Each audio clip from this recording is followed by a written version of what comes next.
say.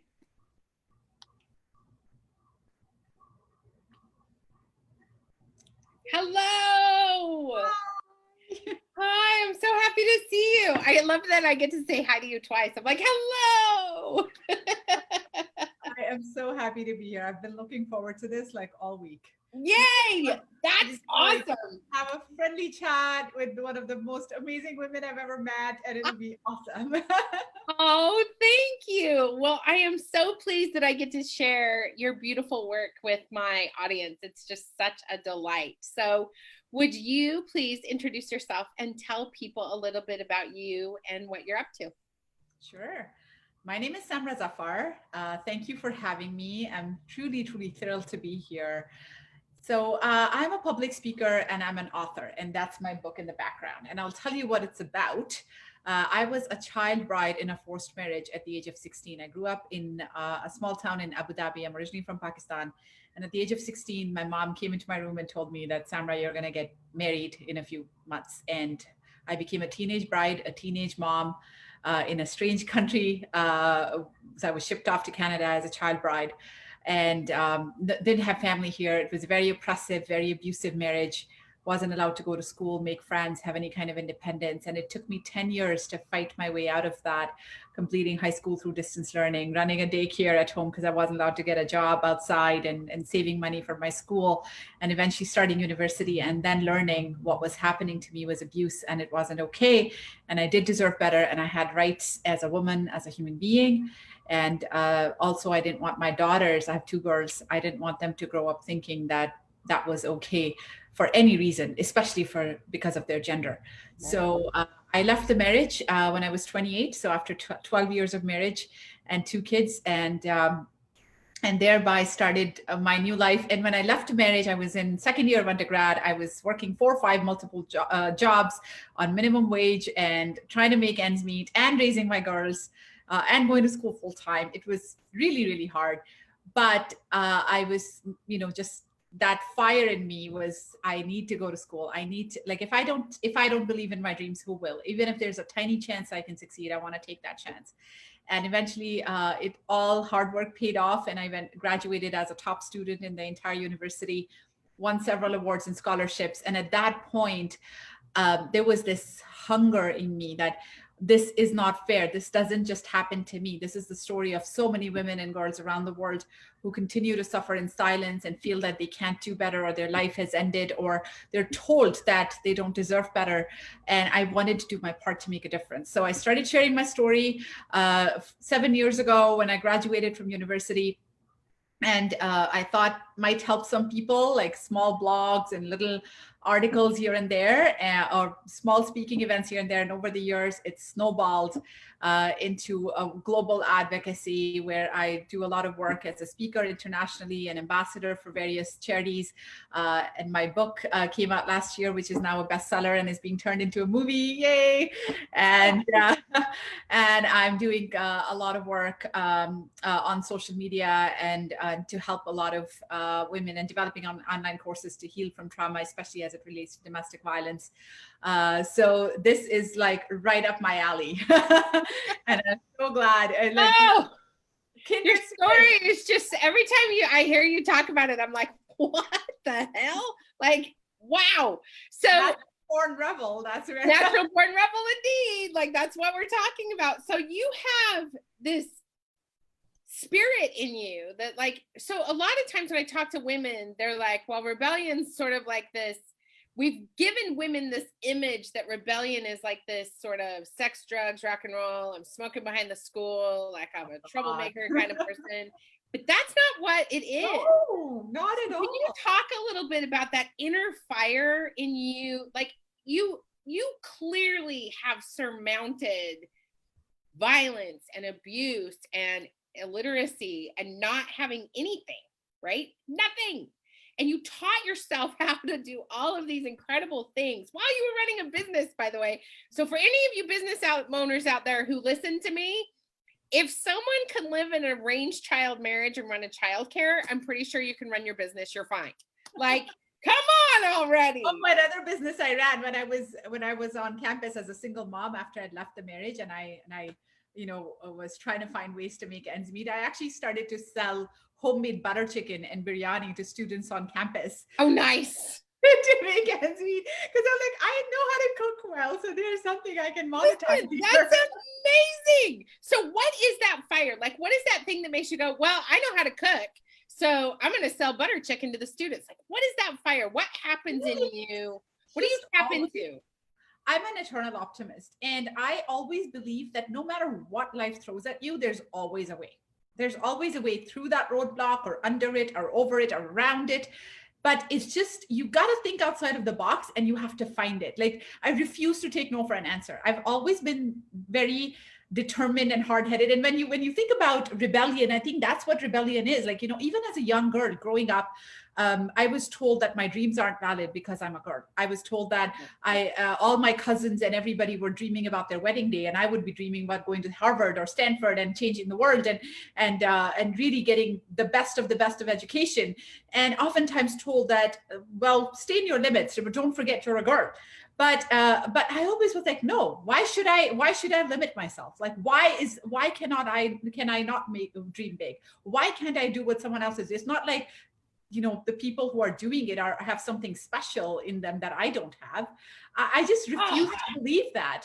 Yes. And when I was younger, for example, like I was told after I turned a certain age, I wasn't allowed to go outside and play cricket with the boys anymore because I was growing up and I would attract male attention.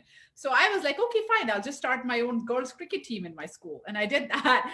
And then, I was like told that I should stay quiet and not share all these radical ideas that I had. So I started a school newspaper in my little tiny school, and there was no printing services available. There was no budget. So I actually used the school photocopier in the staff room, and I stayed there and just photocopied like hundreds of copies and stapled them myself and distributed them to everybody, because I wanted people to know that there are ideas out there. There are things out there that they should read, rather than just be focused on what society is telling them. Yes. I was always like that. And in my marriage, when I was subjugated and oppressed and told that I can't do this, and oftentimes my ex-husband would tell me, why can't you just be like normal woman? Look at all my friends' wives are fine, being proper women. And what is wrong with you? Why do you have all these ambitions? And yeah, for a while, I did sort of think, is there something wrong with me? Is there something twisted in me? Like, why am I so different? Why am I such an odd duck? Because I'd always felt that growing up. But I've learned to believe that rebellion is not about trying to be different. Rebellion is actually trying to just be who you are. Yeah. And if it is different than everybody else, well, we're all different, right? The more we try to fit into boxes and prescribe to these ideas of normal, that is what we need to break away from. And sadly, that is termed as rebellion, because most people are trying to fit into boxes, because we are taught to believe by society that we need to fit into certain boxes in order to be respected and loved. Whereas true respect and true love comes from actually being yourself. Yes. Listen, I totally just had this conversation. Okay, so first of all, I want to hit on something. There's two things. The first, I love talking to you so much. It makes me so happy. Okay, so the first thing is that it's not about having something special. We all have this inside of us. We're born with it.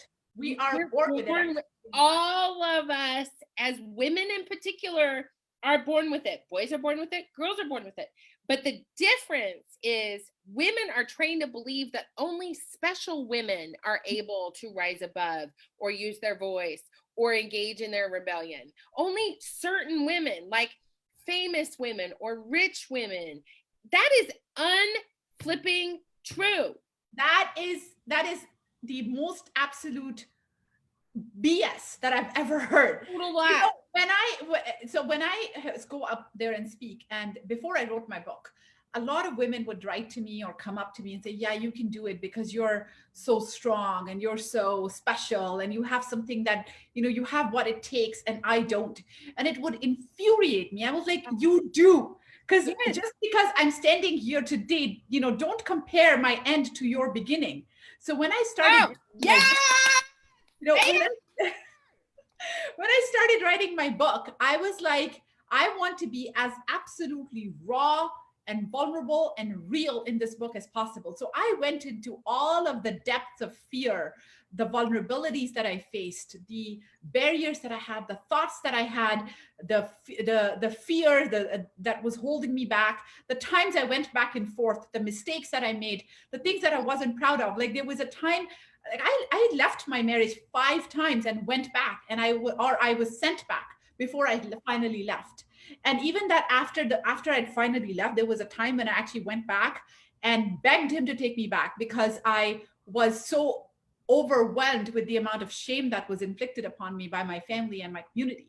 So, but thankfully, I ended up not going back and I moved forward. But that was like the rock bottom that I needed to hit. And when I was writing the book, I was like so double-minded about that particular part in my book. Like, I don't know what people will think of me. Like, why did I go back to him? And I went back and I begged him and all. But then, I had this conversation with my daughter, and my daughter's like, Mom, that is like so real. Like so many women go back and they beat themselves up and are filled with shame that, oh, I don't have what it takes because I keep going back. So by putting it out there, you are telling them that it's okay. Try one more time. Yeah. And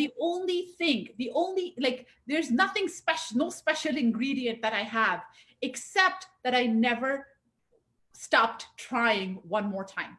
I love that. I love that. I love that. That separates ultimate failure from ultimate success is that every time you fail, you get back up and try one more time. No matter how many times it takes. Listen, I just had this happen. My husband and I are trying to buy 88 acres of land so that I can start a retreat center and an aquaculture farm. He's going to run an aquaculture farm, and I'm going to start a retreat center where people can come back and heal and connect to their bodies in the land. It's going to be so good.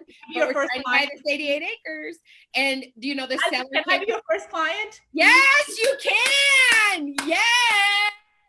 So we, the seller came back with this counter offer yesterday, and I was like, oh, it was so bad. I was like, no. And then I was like, wait a minute. He didn't say no.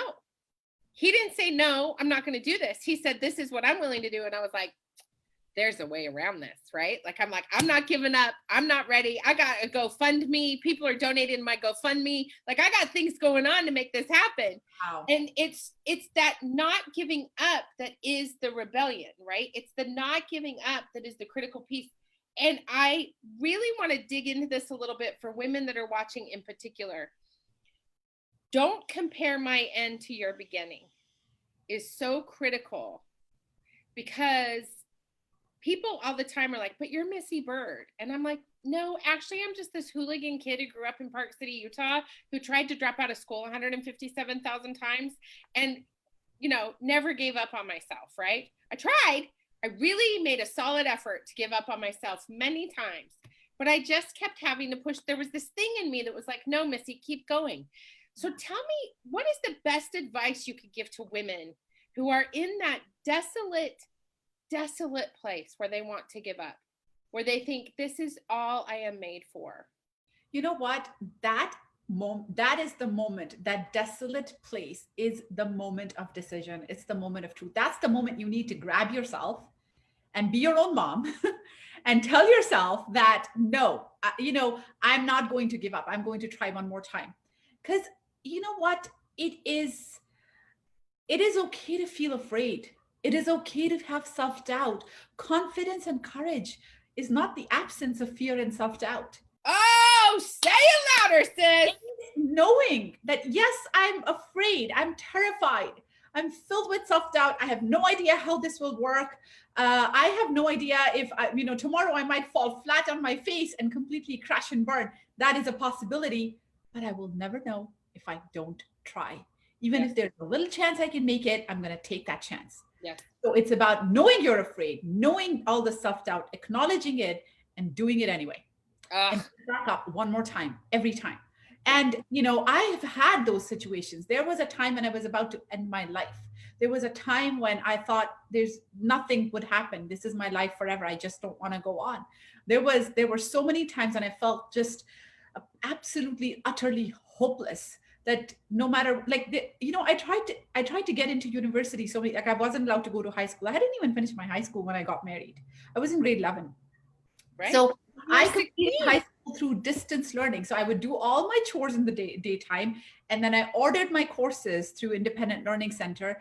And then in the night I would self-study, and it took me 5 years to finish my 6 high school credits. Then I applied to university, and I did not get student funding from the government because they look at household income, and my ex-husband didn't give me a penny because there was no useless money to waste on my silly little stupid hobbies. And so I couldn't go to university. And then I had to wait another 3, 4 years. I couldn't go out and get a job. So that's when I started the daycare at home, because that's all I could do. I could work at home. So I thought, okay, what can I do at home? And I'm like, okay, I'm actually good at taking care of kids because I have 2 of my own. So maybe this is something I can do. And most of my money would always be taken away from me, but I would still stash away like $50, $100 on the side every month. It took me 3 years to save the $2,500 or so that I needed for my first year tuition fee as a part-time student. For all of you watching this, quit complaining that you can't do it. Just do it, even if it's a couple of hours. This whole journey took me 9 years. I started university when I was 26 years old. So after 9 years of marriage and 2 children.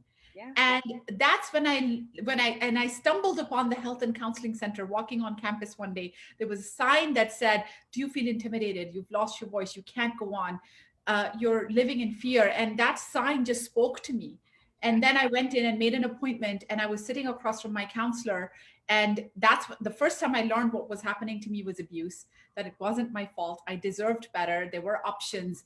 I learned about my own self-worth. I learned it. I'm not the only one this happens to. And it still took me another 2 years to leave because I started fighting back. I thought I could change him, but that made the abuse worse until he was about to kill me a few times. So I was on the verge of death a number of times. And that's when I left. And even after I left, it was so hard because I have no family in Canada. I was almost homeless. I was broke. I had no money. I no job, didn't have any clue what's going to happen. Like people think, oh, when I have all my ducks in a row, then I'll do this. People think like, I want all the information, then I'll do it. But you know what? You don't need to have all the information. You just need to trust yourself that you'll figure it out. You just need to have that belief that no matter what life throws my way, I'll find a way, because you will. There's nothing special that I have that you don't have. Like we all have it. You just need to believe in it enough. And when you're in that mindset, okay, I don't have all the answers now, I'll figure it out. And things just started happening. There were times when I would, I started winning scholarships. I started getting awards that I had never even applied for. People would come my way. I would have friends who would show up at my doorstep with a tub of ice cream when I was having a tough day. And like, hey, let's just drown our sorrows in sugar. Or my professors would champion me and encourage me. My mentors would help me make decisions. And it created that community. By selling butter chicken, I made friends. And let me say something, Samra, that I think is really important, is that you told people what was happening to you. Absolutely. And the only way, unless professors knew, the only way your professors knew to check in, the only way people knew to check in with you, the only way you connected with people is you were willing to tell your story with your whole heart and speak what it was that you wanted people to know about you, so you could get that support. And so often I feel like we are trained in our society to be quiet and keep those things to ourselves because we don't want other people to know, because if we talk about it, that's going to be embarrassing or shameful, or we're going to look like crap. Like there's all of these things we tell ourselves to keep our stories silent. Yeah. And I think that it's such an incredible point that you're illustrating, that we have to talk about what's happening in our lives so people can come to us and surround us and love us, and we can build that village of support to make it through college, to leave an abusive relationship, to get out of a situation so that we can not survive but thrive. Because I think often people are on that verge of survival, but they're not thriving.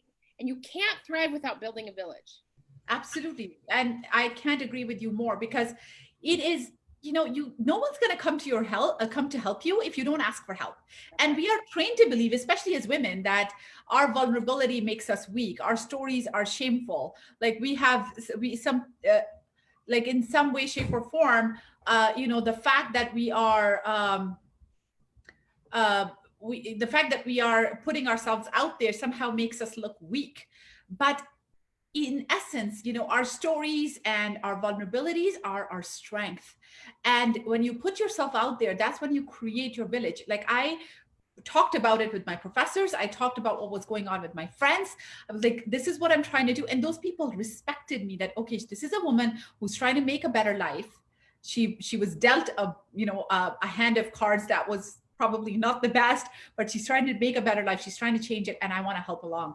And I do that today. I'm absolutely vulnerable. I'm starting out my business. And remember how many questions I asked you when we first talked, because like, hey, I need this, I don't know how to do this. Right? Because when you do that, people champion you, people come to your aid, people like, yes, I want to jump on this bandwagon. Yeah. But you got to be your own champion first. It starts with you. And get rid of this idea that somehow the sharing your story or putting your vulnerabilities out there makes you weak. No, it doesn't. In fact, it makes you human, it makes you strong, it makes you relatable. And my success is absolutely the biggest factor of it, is that I'm real and I'm vulnerable and I put it out there. I just call it, see it. Yes. I own it. Own your story, own your narrative. Own your story, yes. And by the way, people define you and tell you that something is shameful. Like that shame, it lies solely and completely with the abusers. Yes. That's it. Yes. I have to ask you this question, because I was just having this conversation with a really good friend of mine. And I was talking about how so often, especially in the self-help field, right, or in the coaching field, we end up, people end up getting up on stage, and I know you do a lot of public speaking, but they get up on stage and the narrative that they have been trained to talk about is the getting into the blood and gore. I call it trauma masturbation, actually, where we want to hear I call it trauma porn. Yeah. Right. We want to hear the ugly, grody, nasty story. And people think that's what sells their story. No. What is the difference between trauma porn, trauma masturbation? I love that we have these gnarly terms for them. This trauma and what you are doing and what you're proposing to do with your business, which I want to get into in a minute. But what's the difference between, how can people get their story out without going into re-traumatizing themselves and other people through the actual nitty-gritty? There's a few key differences here, right? The first thing is realizing the importance of boundaries. Yeah. Vulnerability doesn't mean that you put your entire self out there. You put out there, like you put out there what you are comfortable with. It doesn't mean getting up on stage and crying and asking for pity and sympathy. It means, here's what I'm going through. Here's what I need help with. And can you, here is what I'm comfortable sharing. So yes, I've written a book. I have talked about my story in the media and in public on many, many forums, and I will continue to.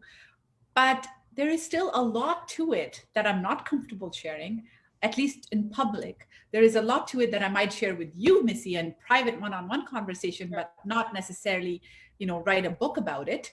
Not because I'm ashamed, but because that is where my boundaries lie. So you have to, first of all, know your boundaries. Mm-hmm. Second, what is your aim? What is your purpose? They have a purpose about sharing your story, right? If your aim is to inspire other people, and to help other people, make sure that you have done your healing first. Yes. Putting yourself out there publicly without doing your own healing first is absolute self-destruction.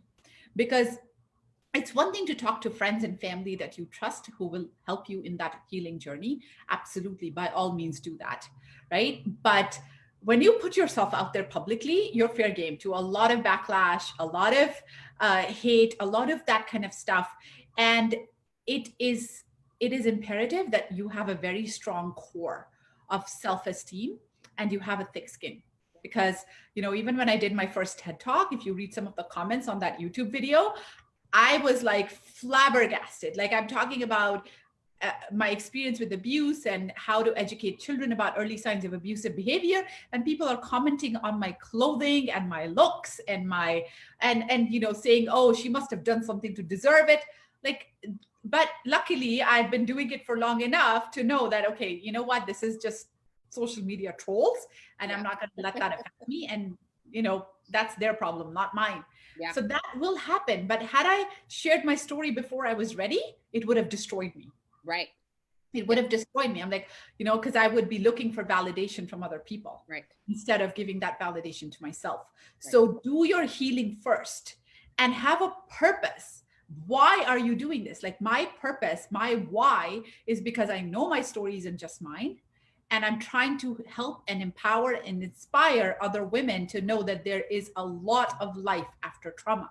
You can absolutely thrive after trauma, not just survive, but thrive after trauma, after any kind of adversity, right? And also on a broader scale, I want to help people know and understand that their power lies in being themselves, Yeah. not to fit into any kind of a box. It's not like, people go around finding their purpose. You don't have to find your purpose. Your purpose is something you're already born with. You just have to uncover it from the layers and layers of social conditioning and crap that's been holding you back, right? So it's not something you have to actually find and go out and looking for it. You just have to dig within, deep within, and find it.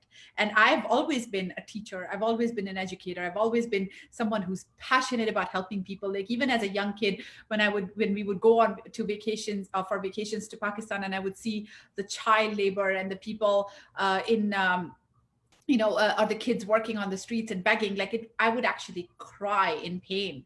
I would feel the pain that I want to do something about this. I've always been a bit of a social justice warrior and also an educator. So now I get to do work that combines the two, right? So it is imperative to know who you are. So that's not something that I just discovered in my adult life today. Yeah. It was always there. I'm uncovering that, and I'm building my life centered around that purpose. So have a purpose about why you're sharing your story. Don't just put it out there for, again, like trauma porn. Don't just put it out there for people's consumption and entertainment. Like, you're not entertainment. You are a sovereign being who has a gift to offer to the world. So understand what that gift is, and then share what you're comfortable with in order to be real and offer that gift to other people. So those things are absolutely key. And that's what differentiates, putting trauma porn out there, or being an inspiring, motivational person who is helping other people through your journey and your story. So good. So tell people a little bit about this project that you're working on, and this business you're launching, and what you're doing. Oh, there's so much to it. So just hit on the highlights of what you really want people to come away with, knowing what you're doing to help women who are victims of domestic violence. Yeah. So, domestic violence, I call that the most prevalent yet most hidden social injustice of our times. Mm-hmm. It is 1 in 3 women in North America suffer from domestic partner violence. 1 in 2 of us suffer from some kind of intimate, sexual or physical assault or harassment, whether it's in our workplace, in our homes, in our families, etc. So violence against women is an absolutely universal phenomenon, which is also hidden under layers and layers of shame and stigma and taboo, right? When a woman speaks up, she's the one who's often pointed fingers at and said, oh, she's lying, or she's doing it for fame. Like, what woman would do this for fame? I don't understand.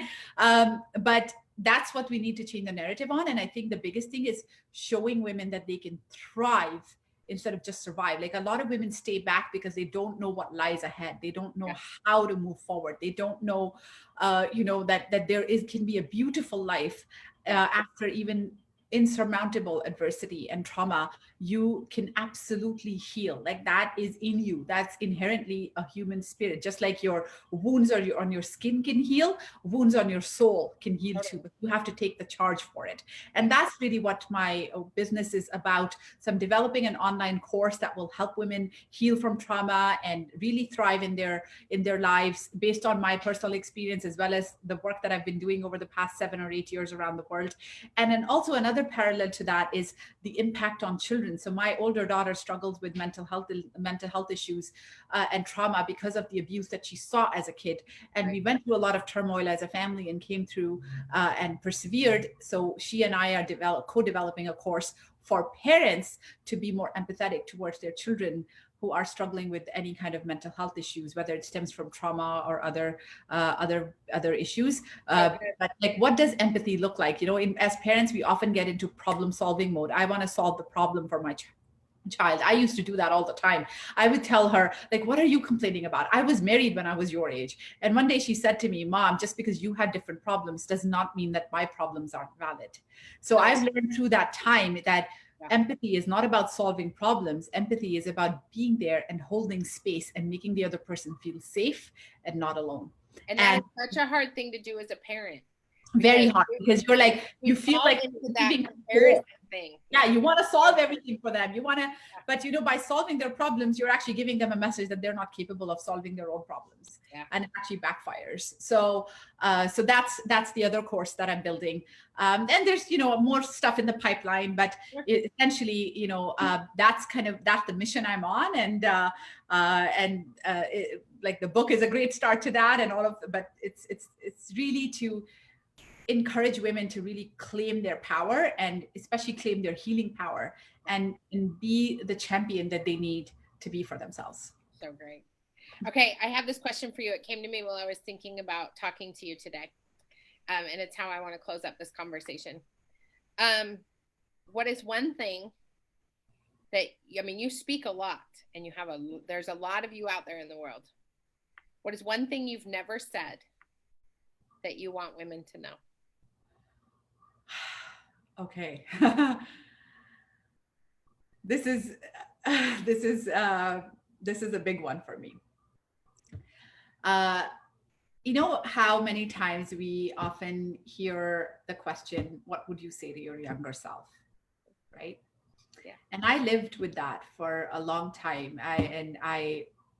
When people would ask me that question, I'll tell my younger self to never be afraid. I'll tell my younger self to push for her dreams. I'll tell my younger self to get out of whatever situation she was even quicker than she did. Those are the things I would say.